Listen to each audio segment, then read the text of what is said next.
The message from Commander Morrison reached Earth in 4 hours through the quantum communication system. The words hit Earth Command like a bomb going off. Admiral Nathan Phillips sat in his chair and read the transmission 3 times before he could believe what had happened. The first contact mission had ended in murder. President Helen Grant was sleeping when they woke her up with the terrible news. She read the report while sitting on the edge of her bed in the White House. Her hands shook with anger as she understood what the aliens had done. They had killed humans who came in peace. They had broken their own oldest law. They had made a mistake they would regret forever. Within 1 hour, every important leader on Earth knew about the attack. The Global Defense Council met in an emergency session that lasted all night.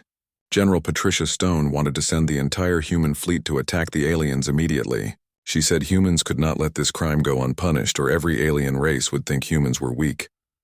Dr. Marcus Webb had different ideas about what humans should do next. He was the head of the Advanced Weapons Division and knew about secret projects that most people had never heard of. For 20 years, human scientists had been working on weapons and technology that could destroy entire worlds. They had hoped never to use these terrible things. The quantum tunneling drive was one of these secret weapons. It could move ships instantly across the galaxy, without using normal, faster-than-light travel. Enemy sensors could not detect ships using this technology until they appeared right next to their targets. Dr. Webb had tested this drive. Only 3 times, and each test had worked perfectly. Singularity weapons were even more dangerous. These bombs created tiny black holes that lasted for just a few seconds, but in those seconds they could destroy anything nearby by crushing it into nothing. The weapons were so powerful that using them near Earth could be dangerous. They had been built to fight enemies who came from other star systems. The most frightening technology was stellar manipulation. Human scientists had learned how to change what stars did by sending special signals into them. They could make stars burn brighter or dimmer. They could cause solar flares that would destroy all electronics on planets near the star. They could even make stars explode if they wanted to kill everything in a solar system. President Grant listened to all the options and made a choice that surprised everyone. She did not order immediate attacks or threats. Instead, she told Earth to go completely silent. No more radio signals to space. No more attempts to contact aliens. No more peaceful messages about friendship and trade. Earth would not talk to anyone until humans were ready to act. The president signed orders that started the largest military buildup in human history. Every factory on Earth began making weapons and ships. Every scientist began working on military projects. Every young person who could fight was trained and given equipment. Earth was getting ready for a war that would decide the future of humanity. Captain Chris Morgan commanded the human fleet and received orders to modify every ship with the new secret technology. The old exploration vessels became warships overnight. Scientists installed quantum drives and singularity weapons on ships that had been built for peaceful missions. They changed the names too.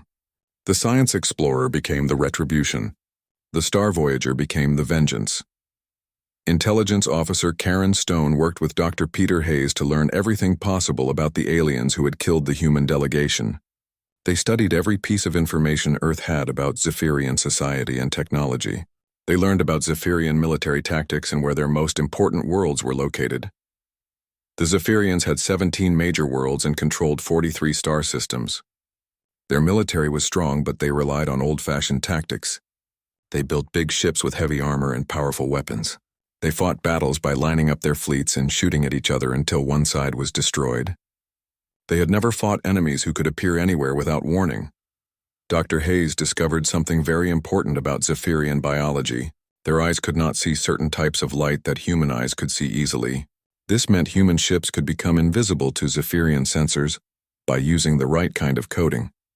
It was a small advantage, but it could make a big difference in battle. Meanwhile, the Galactic Federation was trying to understand why Earth had gone silent. They sent message after message asking humans to respond. Federation leaders were horrified when they learned what the Zephyrians had done. They offered to put Thekvar on trial and punish his entire race for breaking the Prime Covenant ambassador. Prime Zelen K personally recorded a message of apology to Earth. She explained that the Federation had not known about Zephyrian plans to attack humans. She promised that justice would be done, and that humans would be welcome in the Federation with full protection. She begged Earth to respond and not let this crime destroy the chance for peace. But humans were not interested in Federation justice or Federation apologies. Earth had learned that alien laws were meaningless when aliens chose to ignore them. If aliens could not protect humans during first contact, then humans would protect themselves, and they would make sure this never happened to any other species.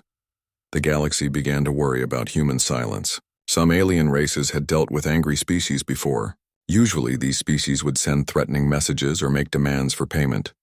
But humans did nothing and said nothing. They just disappeared from space communication completely. This was more frightening than threats because nobody knew what humans were planning. War Commander Thekvar was pleased with human silence. He told his officers that humans had learned their place and would never bother the galaxy again. He believed that destroying one small ship had solved the human problem forever.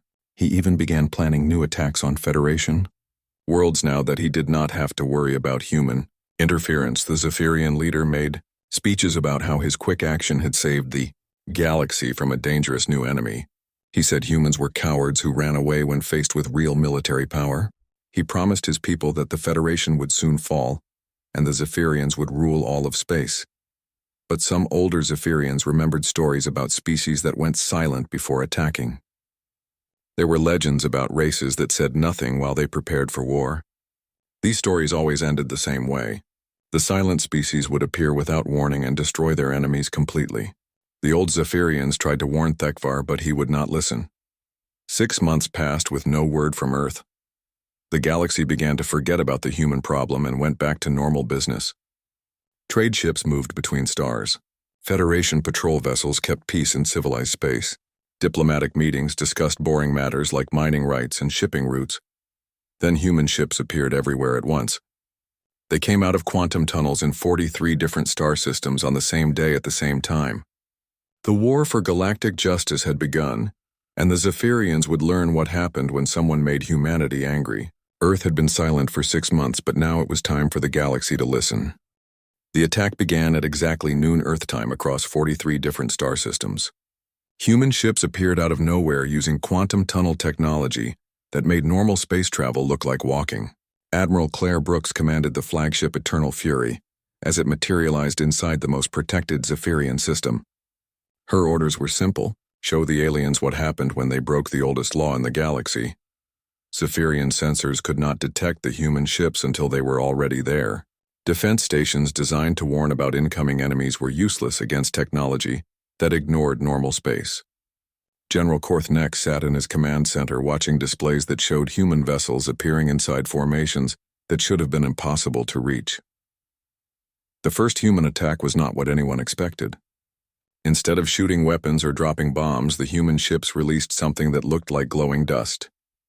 This dust spread through space faster than Zephyrian sensors could track. When it touched Zephyrian vessels, their computers began shutting down one by one. Dr. Webb had created nanobots smaller than atoms that could eat through any metal or electronic system. The tiny robots were programmed to disable rather than destroy. They would break weapons and engines but leave life support systems working. Zephyrian crews found themselves floating helplessly in space while their mighty warships became useless metal shells. Captain Tony Mitchell commanded a small human frigate called the Deep Strike. His ship faced an entire Zephyrian battle group of 12 heavy cruisers. Any normal military leader would have run away from such overwhelming odds. But Mitchell had weapons that the Zephyrians could not understand or fight against.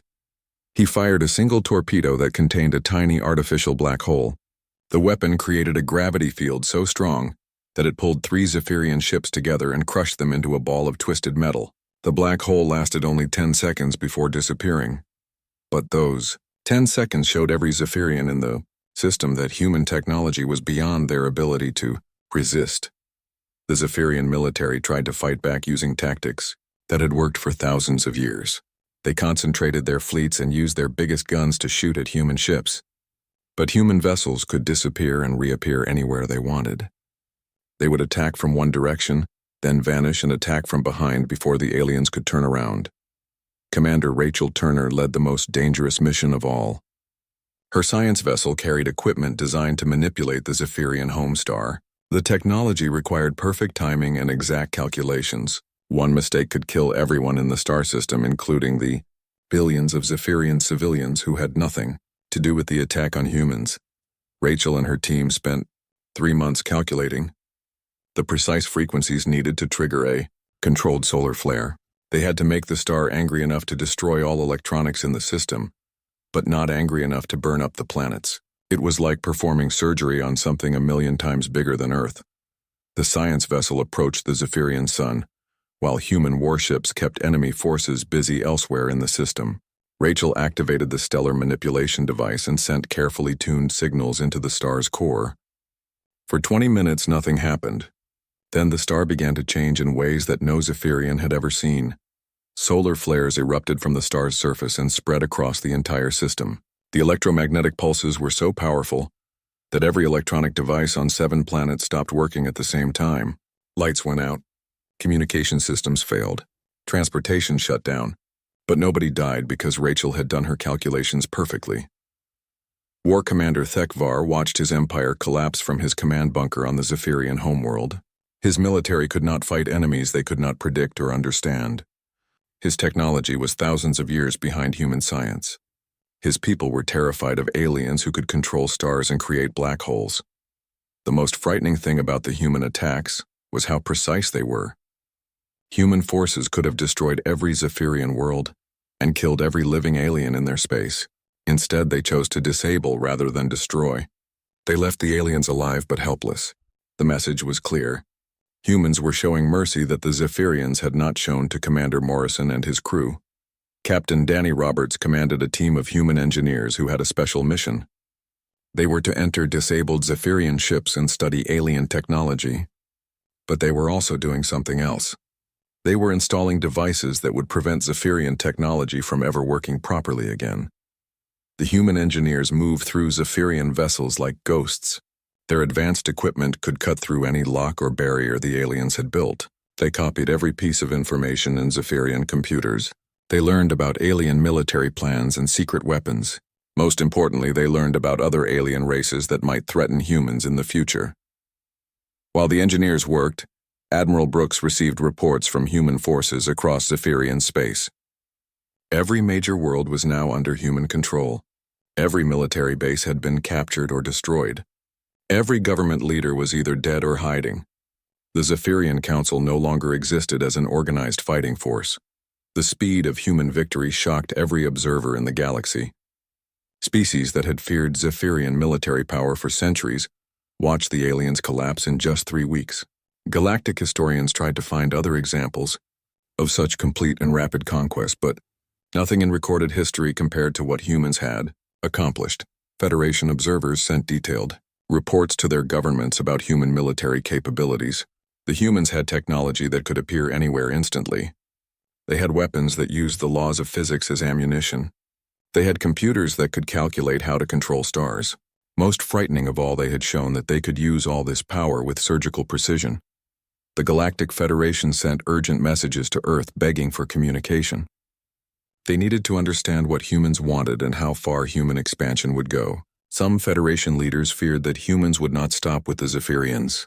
If humans could destroy one alien empire so easily, they could probably destroy the Federation just as quickly. But humans were not interested in conquest or empire building. They had achieved their primary goal. The aliens who broke the Prime Covenant had been punished. The species that murdered humans during first contact had paid the price for their crime. Justice had been served in a way that the entire galaxy would remember forever. War Commander Thekvar made one final attempt to save his people and his position. He gathered the surviving Zephyrian ships that had escaped human attacks and planned a desperate assault on Earth itself. If he could destroy the human homeworld, then maybe his people could rebuild and try again later. It was the worst decision he could have made. Attacking Earth would bring down the full fury of humanity on everything the Zephyrians had ever built. The human response to an attack on their homeworld would make the previous battles look like practice exercises. Thekvar was about to learn that humans became truly dangerous when someone threatened their families. The galaxy had one rule that nobody could break for 10 million years. This rule was simple but very important. Never hurt a new species when they first meet other space people. The old Vorthak people made this rule long ago before they died out. Every smart race in space followed this rule without question. They called it the Prime Covenant, and it kept peace between all the different aliens. Commander Jake Morrison stood on the bridge of his ship called New Horizon. He looked out at the stars and felt nervous. Today was the biggest day in human history. Earth was going to meet aliens for the first time. Real aliens who could talk and think like humans. Jake had been picked to lead this mission because he was calm under pressure and could make good choices fast. His team was the best Earth could send. Lisa Carter sat at the communication station. She could speak 12 human languages and had learned the basic alien sounds from radio messages. Ryan Brooks watched the weapon controls but hoped he would never need to use them. Amanda Walsh studied her science readings and took notes about everything they saw. All of them knew they were making history. The meeting place was a space station that orbited a huge gas planet. The aliens had built this station just for first meetings with new species. It was neutral ground where nobody could claim power over anyone else. The station looked strange to human eyes. It had too many angles and seemed to grow like a plant instead of being built like human things. Admiral Nathan Phillips had talked to Jake for hours before the mission started. The old man had fought in 3 wars on Earth and knew how important this day was. He told Jake that every human alive was counting on them to do well. Earth needed friends among the stars because space was big and dangerous. One wrong word or bad choice could mean trouble for all humans everywhere. The aliens they were meeting belonged to something called the Galactic Federation. These aliens had been talking to each other across space for millions of years. They had rules and laws and ways of doing things that humans had never seen. The Federation had many different types of aliens, but they all worked together somehow. Jake read the files about alien society while his ship traveled through space. The Federation controlled most of the galaxy. They had technology that seemed like magic to humans. Ships that could cross the galaxy in days, weapons that could destroy planets, medicine that could fix any injury. But they also had problems like any group of people. The Zephyrian Council was one of these problems. These aliens lived on the edge of Federation space and did not like the way things worked. They believed that strong people should rule weak people. They thought the Federation was too soft and made too many rules. Recently, the Zephyrians had been causing trouble and making threats. War Commander Thekvar led the Zephyrians and hated the Federation. He was angry that his people had to follow rules made by aliens he saw as weak. When he learned about humans, he became very worried. Human technology was growing fast. Too fast for aliens who had watched other species take thousands of years to reach space. Humans had gone from flying in the air to crossing between stars in less than 100 years. The Zephyrian leader called a secret meeting with his top military officers. They met on a dark world far from Federation patrols.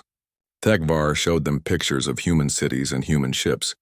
He explained that humans were dangerous because they learned so quickly and never gave up when things got hard. If humans joined the Federation, they would change everything. General Korth Nex agreed with his commander. The Zephyrians had been planning to take control of the Federation for years. They had been building secret weapons and making deals with other angry alien groups. But humans could ruin everything if they became friends with the Federation. The Federation would use human ideas and human technology to become stronger. Thekvar made a terrible decision. He decided to break the oldest law in the galaxy. He would destroy the human delegation during the first contact meeting. Then he would claim it was an accident or that humans had attacked first. Without their leaders, the remaining humans would be too scared and confused to join the Federation. The war commander sent orders to his best ships. They were to hide near the meeting station and wait. When the human ship arrived, they would attack without warning. Every human had to die so none could tell the truth about what really happened. It would look like the humans had been killed by space pirates or equipment failure. Jake Morrison had no idea that death was waiting for him. His ship approached the meeting coordinates exactly on time. The crew was excited and nervous. Lisa Carter checked her translation equipment one more time. Ryan Brooks made sure all their peaceful signals were working correctly. Amanda Walsh recorded everything for the history books back on Earth. The New Horizon came out of faster-than-light travel near the meeting station. Jake expected to see Federation ships waiting to welcome them. Instead, he saw something that made his blood turn cold. Huge alien warships surrounded his small exploration vessel. These ships were not friendly Federation vessels. They were dark and covered with weapons. Lisa Carter shouted a warning, but it was too late. The alien ships opened fire without sending any messages or making any demands. Energy beams tore through the New Horizon's shields like they were made of paper. Jake grabbed the emergency communicator and sent one last message to Earth. His voice was calm even though his ship was dying around him. This is Commander Morrison to Earth Command. We are under attack by unknown alien forces. They fired first without provocation. They have broken the oldest galactic law. Tell everyone what happened here today. Tell them we came in peace, but they chose war. The transmission ended when the New Horizon exploded into pieces. Jake Morrison and his entire crew died in the cold vacuum of space. The first contact between humans and aliens had lasted less than 5 minutes. War Commander Thekvar watched the human ship burn and felt satisfied. The problem was solved before it could begin, but the Zephyrian leader had made the biggest mistake in galactic history. He thought destroying one ship would make humans give up and hide.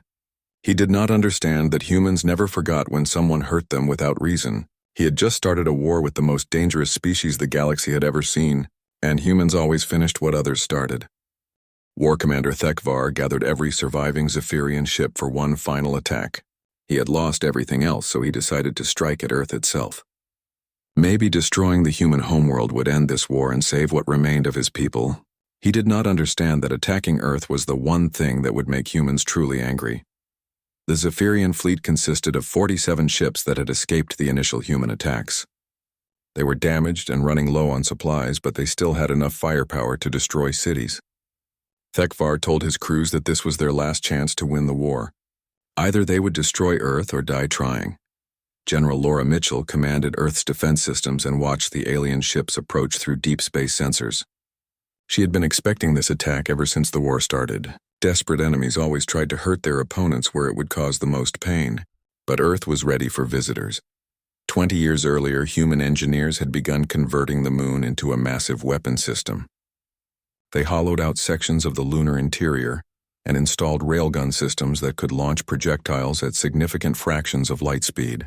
The moon had become the largest gun ever built, and it was pointed at anyone who threatened Earth. Dr. Webb had also prepared other surprises for enemies. Who came to Earth? Asteroid mining stations throughout the solar system had been converted into automated defense platforms. Satellites around every planet carried enough firepower to destroy fleets. Even the space stations where humans lived and worked were armed with weapons that could fight alien invaders. The Zephyrian fleet entered the solar system expecting to find a peaceful world protected by only a few patrol ships. Instead, they found themselves facing the most heavily defended star system in the galaxy. Earth had turned its entire solar system into a fortress that could destroy any enemy foolish enough to attack. Captain Steve Johnson commanded the human defensive fleet from his flagship called Solar Guardian. He had 50 ships under his command, but he knew the real fighting would be done by the planetary defense systems. His job was to make sure no alien vessel escaped, to tell other species what Earth's defenses really looked like. The Battle of Earth began when Zephyrian ships reached the orbit of Mars' human defense platforms, opened fire with weapons that had been built in secret for decades. Energy beams crossed space at the speed of light and tore through alien shields like paper. Kinetic projectiles launched from Luna struck with the force of nuclear weapons. Thekvar watched his fleet die around him and realized he had made a terrible mistake. Earth was not just defended, it was a trap designed to destroy any enemy that came close enough to threaten human families. His ships were being destroyed faster than his sensors could count the losses. The most devastating weapon was something humans called the solar lance. This device focused the sun's energy into a beam that could cut through any known material. When human controllers aimed it at the largest Zephyrian ship, the alien vessel simply vanished in a flash of light hot enough to melt asteroids. 17 minutes after the battle started, the last Zephyrian ship exploded into debris. Not a single alien had survived the attack on Earth. Thekvar died knowing that his final gamble had failed completely. His people were now completely defenseless, and at the mercy of humans who had no reason to show mercy. President Grant addressed the galaxy from the Oval Office while pieces of burning alien ships fell into Earth's atmosphere like shooting stars. Her message was broadcast on every frequency and translated into every known alien language. Every civilization in the galaxy would hear what she had to say. The species known as Zephyrians violated the Prime Covenant by attacking humans during first contact. They have been defeated and their military power has been destroyed, but their punishment is not complete. Any species that breaks the oldest law in the galaxy forfeits its right to travel among the stars. Captain Danny Roberts led the teams responsible for carrying out Humanity's sentence on the Zephyrian people. His engineers had developed technology that could reverse alien scientific progress. Using advanced nanobots, they would systematically dismantle Zephyrian civilization and reduce it to a pre-spaceflight level. The process was terrifying in its completeness. Fusion reactors were converted back into chemical engines. Energy weapons became metal clubs. Interstellar ships were reduced to primitive aircraft that could barely leave their planet's atmosphere. Computers that could think faster than alien brains became simple calculating machines. Zephyrian scientists tried to rebuild their technology, but the human nanobots were programmed to prevent this. Any attempt to create advanced technology was immediately detected and stopped. The aliens found themselves trapped on their worlds with no way to reach space or contact other civilizations. Dr. Sandra Clark supervised the technological regression to make sure it was complete, but not cruel. The nanobots left medical equipment working so aliens would not die from easily treatable diseases. They left basic communication systems so families could stay in touch. But anything that could be used for war or space travel was destroyed forever. The Galactic Federation watched in horror as an entire civilization was reduced to primitiveness in just a few months. Federation leaders realized that humans had the power to do the same thing to any species that made them angry. The balance of power in the galaxy had changed forever. Ambassador Prime Zelen K sent another message to Earth begging for dialogue. She explained that the Federation had not supported Zephyrian actions and wanted to make peace with humanity. She offered trade agreements and military alliances if humans would agree to talk. President Grant's response was delivered by Admiral Victoria Lewis during a broadcast that every alien government received. The Galactic Federation had 10 million years to enforce the Prime Covenant. You failed when it mattered most. Now humans will enforce it. Any species that harms a newly contacted race will share the Zephyrians' fate. This announcement changed everything about how the galaxy worked. Humans had declared themselves the ultimate enforcers of first contact law. They had the technology to appear anywhere instantly, and the weapons to destroy any opponent. More importantly, they had shown they would use both. Without hesitation, when justice demanded it, alien civilizations began reviewing their own first contact procedures to make sure they could never accidentally violate human standards. Species that had been planning military expansion canceled their projects. Pirates and raiders who preyed on weak colonies disappeared rather than risk human attention. The human message was clear and simple. The galaxy had rules that everyone claimed to follow. Now those rules would be enforced by a species that had the power to destroy civilizations and the will to use that power when necessary. The age of consequence had begun. On the former Zephyrian homeworld, children played with toys made from metal and wood instead of advanced plastics and electronics. Their parents told them stories about the ancestors who had flown between stars before the sky demons came. They would tell these stories for generations but would never again threaten peaceful species making first contact. Human patrol ships began appearing throughout the galaxy to monitor compliance with the Prime Covenant. These vessels carried enough firepower to destroy fleets, but their real power came from what they represented. They were proof that humans were always watching and always ready to enforce justice. The galaxy would never again be the same. 1 year after the Zephyrian War ended, the galaxy had become a very different place. Human patrol ships moved between star systems like silent guardians watching over every species and every world. Admiral Jack Peterson commanded these patrols from his flagship called Eternal Vigilance.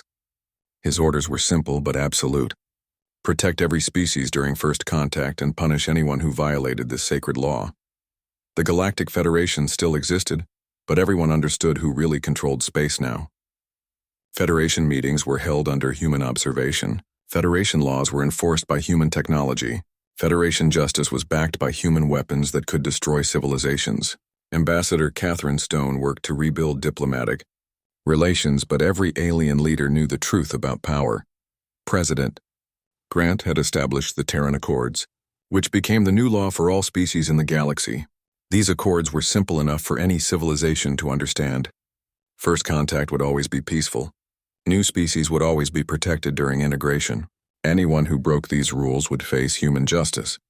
There were no exceptions and no appeals. Dr. Sandra Clark headed the Department of Galactic Ethics and made sure every species understood the new rules.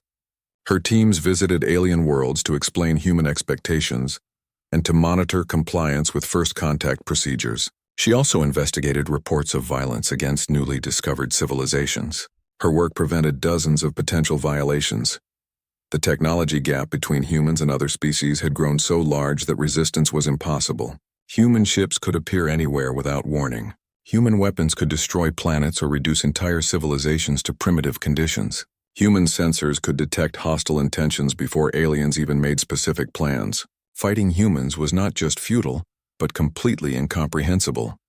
Captain Chris Morgan commanded the enforcement fleet that carried out human sentences against violators. His ships were equipped with the same technology that had destroyed the Zephyrians. Stellar manipulation devices could turn stars into weapons. Quantum tunneling drives could bypass any defense. Technological regression systems could erase centuries of scientific progress in weeks. But the most important change was not technological. It was psychological. Every species in the galaxy now understood that actions had consequences. The old days when powerful civilizations could abuse weak ones were over forever. Human justice was swift and absolute and inescapable. 3 different alien species tried to test human resolve in the first year after the war. Each test ended the same way. Human forces appeared instantly and overwhelmed the violators completely. The aggressors found their technology disabled and their military power destroyed. They joined the Zephyrians as examples of what happened when someone ignored human law. The Korthak Empire had been planning to enslave a newly contacted species called the Velani. The Korthaks were confident that their advanced weapons and superior numbers would let them succeed before humans could intervene. They were wrong. Human ships appeared in Korthak space before the Empire's fleets even reached Velani territory. Captain Lisa Carter led the human response to Korthak aggression. Her tactical team had studied Korthak military doctrine and identified every weakness in their battle plans. Within 6 hours, the entire Korthak fleet was floating helplessly in space with disabled weapons and dead engines. The Korthak government surrendered before losing a single ship to human firepower. The Sindari Collective made a different kind of mistake. They tried to force cultural changes on a primitive species during first contact. The Sindari believed they were helping by introducing advanced technology and new social ideas. But forced cultural change was still a violation of the Prime Covenant, even when the intentions were good. Commander Ryan Brooks handled the Sindari situation with precision and restraint. His engineers removed all advanced technology from the primitive world and restored the original culture. The Sindari were then educated about proper first contact procedures and warned that good intentions did not excuse harmful actions. The third test came from an unexpected source. A group of human colonists on the frontier decided they could ignore first contact rules because they were fellow humans. When they discovered a pre-spaceflight civilization, they began taking resources and enslaving the native population. They thought being human would protect them from human justice. General Patricia Stone led the response to this violation with grim determination. She arrested every human colonist involved in the abuse and returned all stolen resources to the native species. The colonists were tried on Earth and sentenced to life imprisonment. The message was clear. Human law applied to humans just as strictly as it applied to aliens. These 3 incidents established the pattern that would govern the galaxy for generations.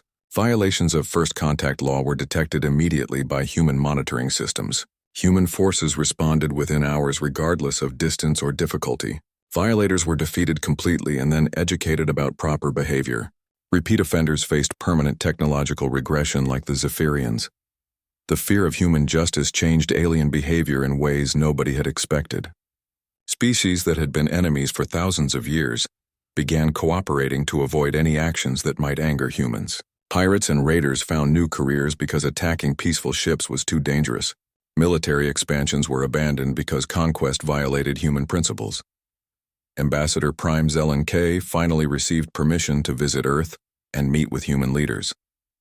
She traveled to the solar system in a small diplomatic ship accompanied by guards from 6 different species.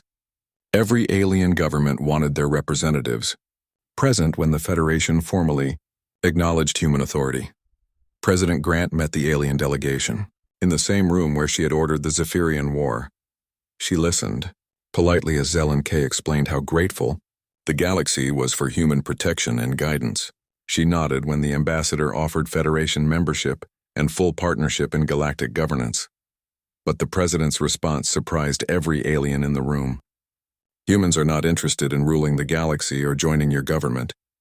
We only care about one thing, making sure the Prime Covenant is never broken again.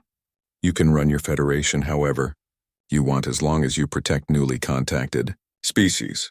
This declaration confused many alien leaders who expected humans to demand tribute or territory after demonstrating such overwhelming power. They did not understand that humans were motivated by justice rather than ambition. Humans had not conquered the galaxy to rule it.